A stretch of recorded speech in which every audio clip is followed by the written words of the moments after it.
Hallo, hallo RPG peoples. Ja, ik ben Safira en Safira is in de house. Oké, even snel en dit gaat over speciale mensen op RPG House. Oké, we beginnen bij Liz.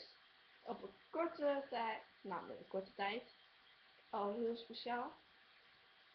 En dan gaan we naar Vanessa, ook heel speciaal op een korte tijd. Dan hebben we ook nog Austin McFlurry Mahone. Hij betekent echt veel voor mij. Dan komt ook nog Lorenzo. Hij is mijn RPG vriendje.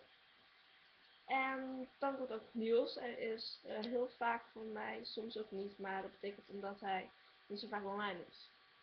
Maar ja, ik moet nu echt snel gaan, anders gaat mijn webcam vastlopen. En dat wil je niet, anders ga ik slow motion. Oké, internet, ik klik je vaarwel.